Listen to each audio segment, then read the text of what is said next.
வணக்கம் students. Next நம்ம பார்க்க போகிறது determine the Z transform and sketch the pole zero plot.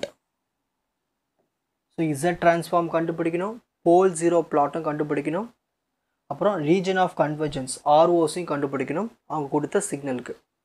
x of n is equal to 1 by 2 power n u of n plus 1 by 3 power n u of n minus 1. So இது வந்து ஒரு format சரியில்லை, இந்த ஃபார்மேட்டை நம்ம ஒழுங்குபடுத்தணும் first. So x of n is equal to இதை எடுத்து அப்படிங்க எழுதிப்போம். நான் என்ன பண்ணுறேன்னா இந்த ஃபார்மேட் வர வைக்கிறதுக்காக இந்த எண்ணு பக்கத்தில் +1 -1 போட்டுக்கிறேன். ஓகேங்களா? X of n is equal to 1 by 2 power n u of n plus இப்போ நான் என்ன பண்ணுறேன் நல்லா கவனிங்க, 1 by 3 இந்த எண்ணையும் -1 சேர்த்து எழுதிட்டு இந்த 1 தனியாக எழுதிடுறேன். ஏன் அப்படி எழுதுறேன்னா எனக்கு பக்கத்தில் இருக்கீங்க u of n -1 இருக்குது, அது பவரில் வர வைக்கணும். அது வர வச்சு தான் எனக்கு ஃபார்மேட் ஈஸியாக இருக்கும். ஸோ 1 by 3 இந்த எண்ணும் இந்த -1 சேர்த்து எழுதியாச்சு. பேலன்ஸ் 1 இருக்கும்ல, அது தனியாக எழுதியாச்சு. 1 by 3 power 1 u of n minus 1. Next அடுத்த ஸ்டெப்பு இதை இந்த 1 by 3 எடுத்து ஃப்ரெண்டில் எழுதியாச்சு. 1 by 3 power 1 வரும், அதே தான் 1 by 3 தானே வரும். ஸோ அதை எடுத்து இங்கே எழுதியாச்சு. இப்போ தான் நம்ம Z ட்ரான்ஸ்ஃபார்ம் எடுக்க போகிறோம். So x of Z equal to இங்கே பாருங்கள், இது என்ன ஃபார்மேட்டில் இருக்குது, a power n u of n இருக்குது.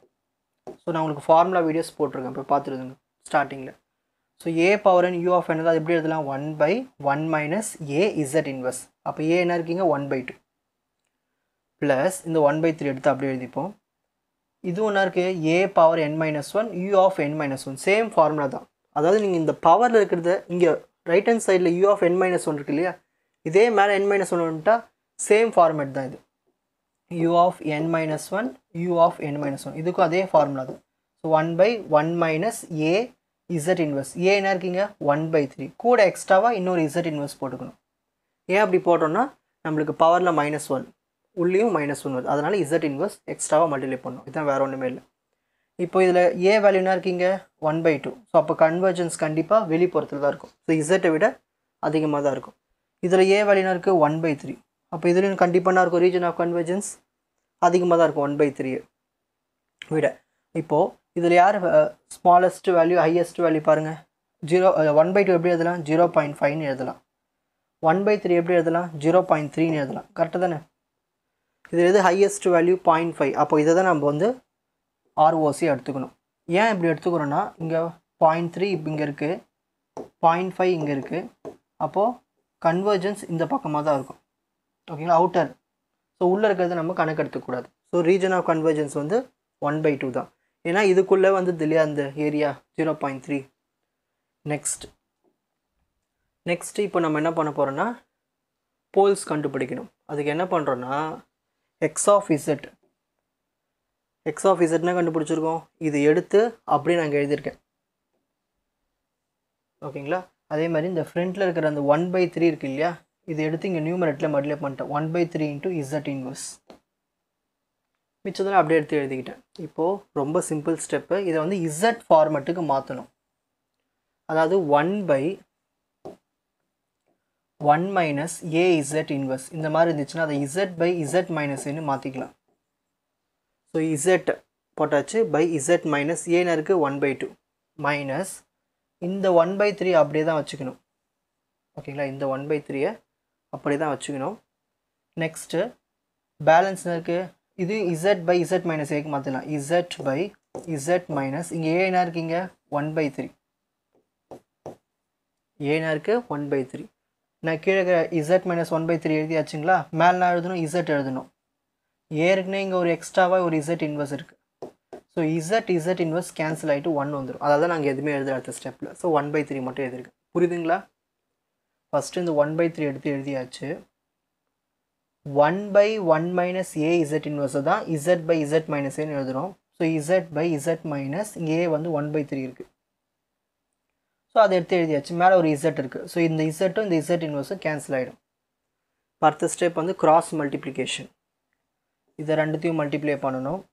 அப்புறம் இதை மல்டிப்ளை பண்ணணும், இதை மல்டிப்ளை பண்ணணும். z into z square. z into minus 1 by 3 minus z by 3.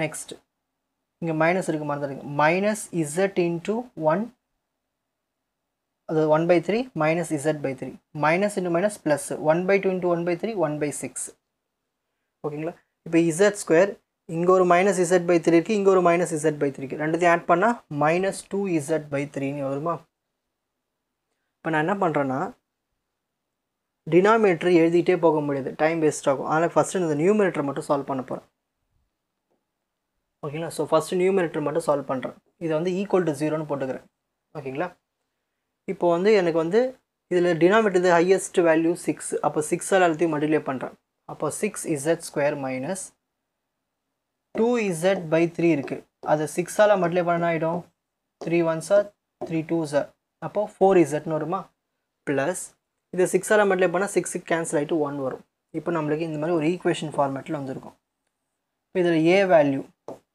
அதாவது z² coefficient 6 next b value z coefficient -4 next c value 1 இந்த 3 வேல்யூ எடுத்துகிட்டு போய் இந்த ஃபார்முலா அப்ளை பண்ண போகிறோம் z equal to -b plus or minus root of b square minus 4ac/2a minus b value என்ன இருக்குங்க -4 plus or minus root of b value again என்ன இருக்குது -4 the whole square minus 4 a value என்ன இருக்குது 6 c value 1 by 2 into a value என்ன இருக்குது 6 minus into minus plus 4 plus or minus இந்த minus square பண்ணால் ப்ளஸ் ஆகிடும் 4 ஸ்கொயர் 16 16 minus 4 6 are 24 16ல 24 போயிட்டா என்ன வரும் கீழே இருக்கிற 2 6 are 12 மல்டிப்ளை பண்ணிக்கலாம் ஸோ 16ல 24 போயிடுச்சுன்னா -8 ஒரு ரூட்டுக்குள்ளே மைனஸ் வந்துச்சுன்னா வெளியில் ஜே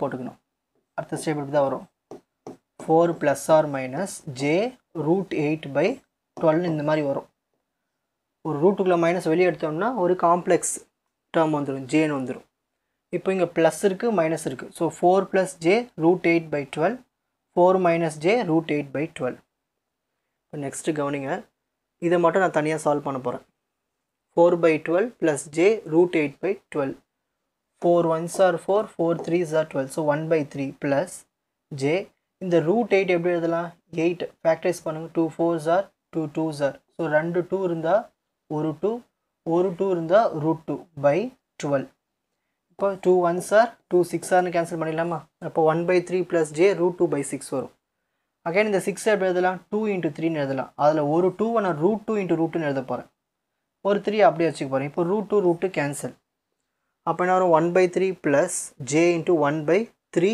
√2ன்னு வரும் இதை தான் எடுத்து நான் இங்கே எழுதியிருக்கேன் ஸோ இதுக்கு வந்து நம்ம எப்படி எழுதியிருக்கோம் 1/3 + j 1/3 √2னா இங்கே ப்ளஸுக்கு பதிலாக மைனஸ் இருக்குது அப்போ என்ன வரும் 1/3 - j 1/3 √2 இதுதான் நம்ம நியூமரேட்டர் கண்டுபிடிச்சது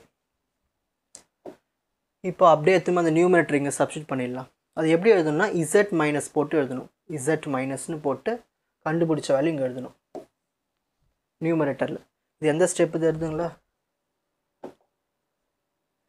இந்த ஸ்டெப்பு தான் அது இந்த இடத்துல இது இருக்குங்க இல்லையா இதை தான் நம்ம சால்வ் பண்ணி இப்படி எழுதியிருக்கோம் ஸோ இந்த இடத்துல நம்ம கண்டுபிடிச்ச வேல்யூவை z மைனஸ்னு சப்ஸ்டிட் பண்ணி எழுதணும் டினாமினேட்டர் அப்படியே எடுத்து எழுதிக்க வேண்டியது தான்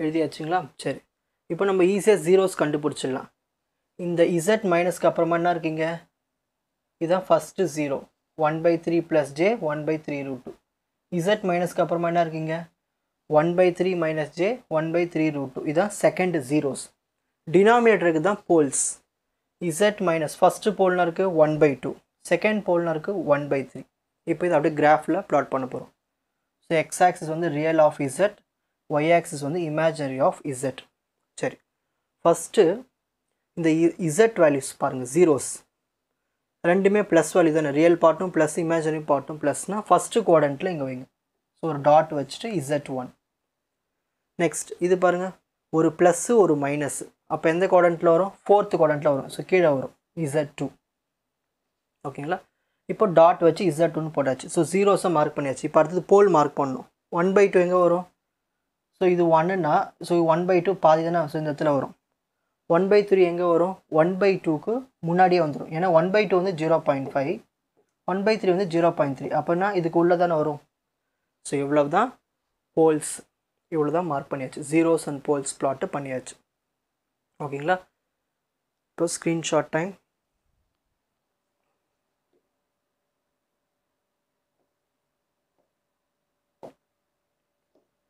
ஸோ ஃபஸ்ட்டு ஃபார்மேட்டை செக் பண்ணுங்கள். இங்கே n இருக்குது, இங்கேயும் n இருக்குது. ஸோ கரெக்டாக இருக்குது. இங்கே n-1 இருக்குது, இங்கே n-1 இல்லை. அந்த n-1 வர வச்சுட்டு சால்வ் பண்ணுங்கள், ப்ராப்ளம் ஈஸியாக இருக்கும்.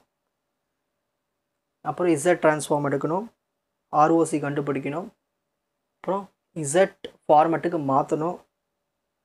மாற்றிட்டு ஃபைனலாக Z ஃபார்மேட்டு கொண்டு வந்துட்டு ஜீரோஸ் போல்ஸ் எழுதிட்டு கிராஃப் போட்டால் ஃபினிஷ்ட். உங்களுக்கு இந்த கண்டென்ட் ஈஸியாக புரிஞ்சிருக்கும்னு நினைக்கிறேன். வாட்ச் அதர் எபிசோட்ஸ் இன் த appropriate playlist. Four G silver academy strength success directive. வணக்கம்.